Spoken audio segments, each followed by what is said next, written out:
Hey everyone, this is Joe coming to you from Nankin Hobby, and today we're going to be talking about the new Blade 150 FX. Now, this is a really exciting helicopter release, I think, for a couple of reasons.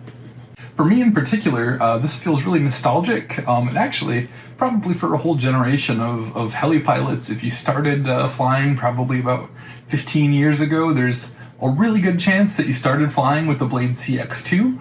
So if this looks familiar at all, it's because this is like aesthetically modeled after the CX2, which I think is very cool.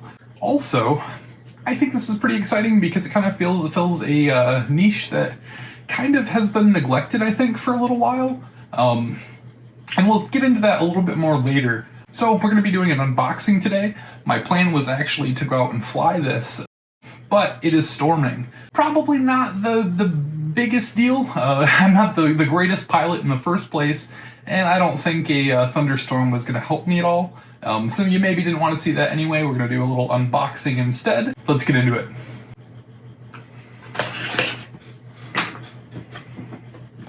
So, this is the ready-to-fly version. We crack this open. Everything's kind of packaged up neatly, as you would expect. This is the guy here. Now, having it out of the box, I can see immediately that this is not nearly as big as what I remember the CX2 being, and actually the body is a little bit different as well. When I first saw the pictures of this, I thought, wow, did they find a warehouse full of old CX2 bodies or something? But no, this is definitely redesigned. It's just kind of intended to look like the old CX2 a little bit. The old body was a two-piece thing. This is a one-piece thing. And let's see how easy it is to get that off. I remember when they replaced the CX2 with the CX3, it was more like a single-piece body, and I know that was really difficult to do any repairs or anything because it was harder to take off the body. And it's been a while since they've done anything with like a canopy sort of like this, so we'll see what that's like.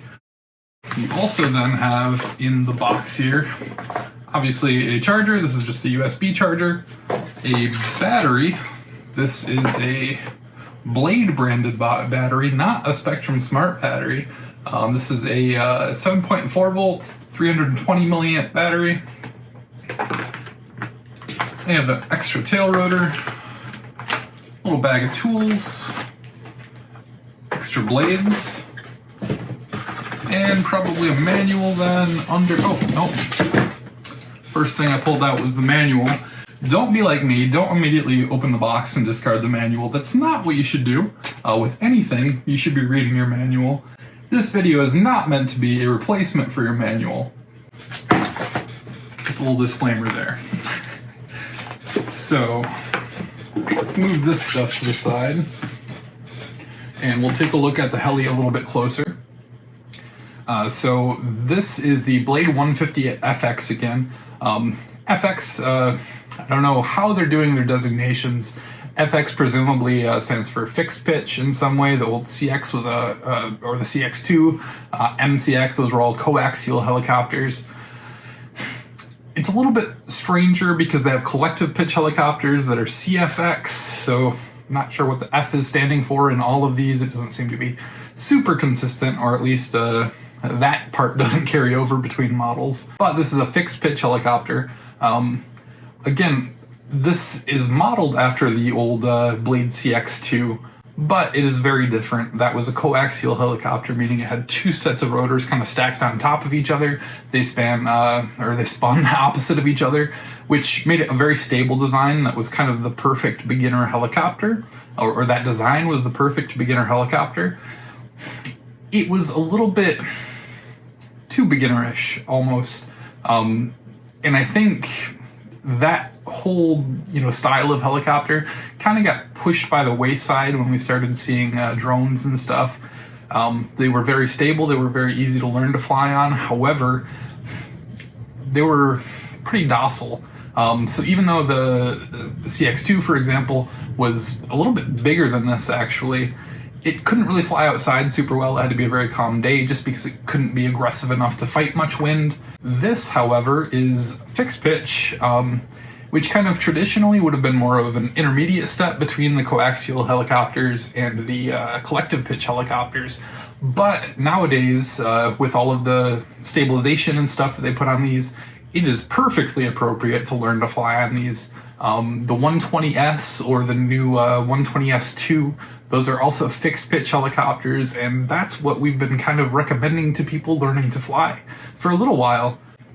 And I think that's partly because the fixed pitch stuff has just gotten a little bit easier to fly over the years, and also because coaxial stuff just doesn't exist. I think when drones came onto the scene, they kind of cannibalized those sales. People just stopped making them. However, I don't know, I think this might be better. Like, the fixed pitch stuff now is a little bit more aggressive, so you can kind of go from the docile beginner step to the intermediate step in one go. You don't have to buy a new helicopter, and that was always a complaint with the old progression.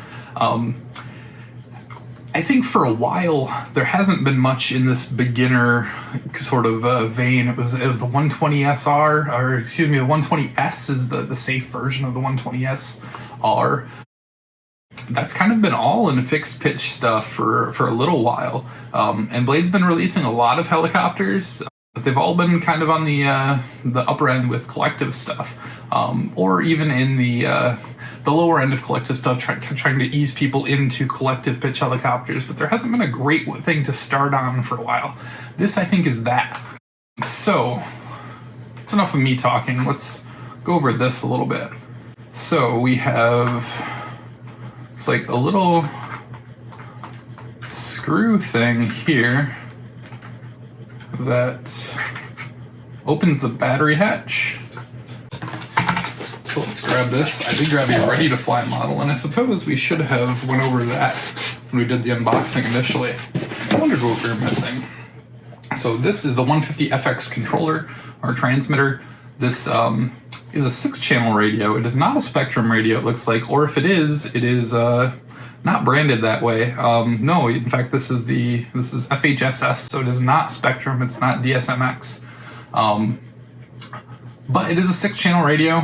It's probably going to be pretty limited to this, or maybe other things that they come out with that also use this radio. I'm sure it could be used interchangeably on. But kind of just meant to be a beginner radio. It does have all of your trims, as you would expect. You have a high and low rate switch here, so you can start in low rates. It's going to kind of limit everything that this does, banking, rolling, and then you can switch to high and whip it around if you want. All right, so that kind of threw me actually. This didn't come with 4 AA's, which is atypical for ready to fly or ready to run stuff from Horizon. They usually give you the AA's in the box, but thankfully we got some AA's kicking around, so we'll throw those in. Another unusual thing that you may have noticed as I'm holding this up here is that this doesn't have any kind of landing gear. So we'll see how that sits. If that sits flat pretty well, one would assume that it has to. It does have a little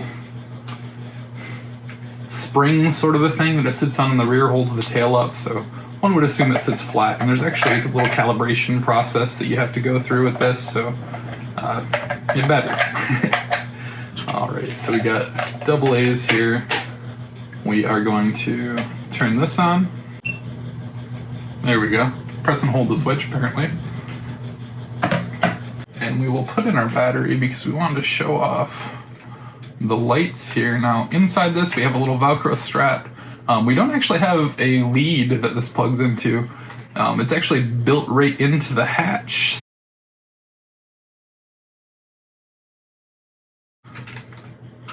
I guess it's nothing to get pinched in the hatch or anything, but that makes it a little bit difficult to get this in here.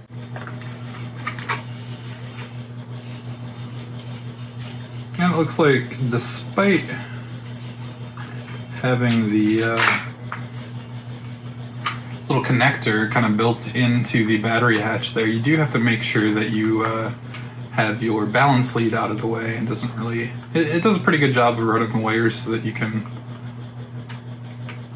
close that without pinching anything. But your balance lead, obviously the battery has to have that, unless this were going to come with a one of the Spectrum G2 batteries and smart chargers, but That would up the price up quite a bit. So I understand why they wouldn't do that. So there's also a little switch on the top here, which this is your calibration switch. So we're going to flip this to the green position. We will get a little blue light that starts flashing. And when that goes solid, after about 10 seconds, it should be calibrated. So now we are calibrated. We can move this around and we hear the AS3X stabilization that's kind of making little corrections for whatever movements that it's seeing that the radio isn't telling it to do.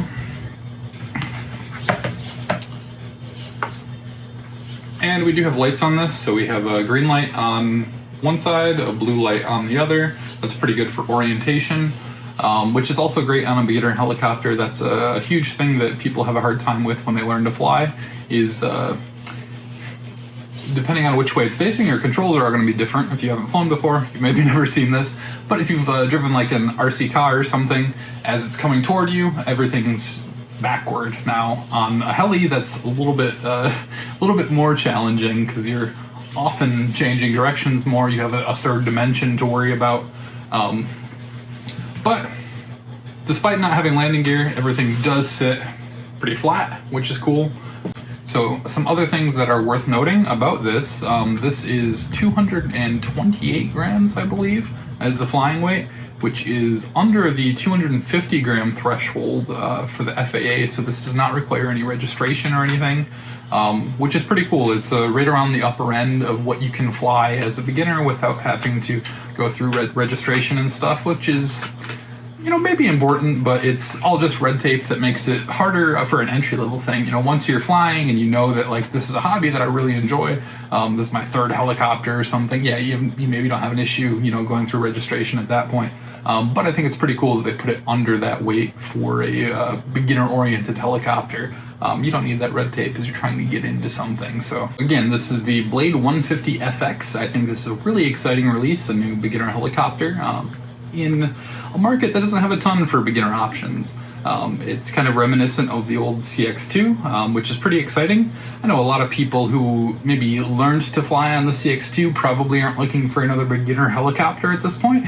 They're probably well beyond that, but it's still kind of a cool little nod to something that a lot of people are familiar with. And it's priced pretty well at $179 for a ready to fly. You get the transmitter, you get battery, you get charger. You don't get 4 AA's for the transmitter. Kind of weird, Horizon, but everyone's got some AA's kicking around, so that shouldn't be an issue. Overall, I think this is going to be a great thing. I think especially moving into the holiday season, this is sized appropriately for indoor or outdoor, which is pretty cool. So yeah, you should probably put this on your Christmas list. Maybe if you have somebody in your life who you're looking to get into flying, this would be a great option. As always, don't forget to like, comment, and subscribe, and we will catch you on the next video.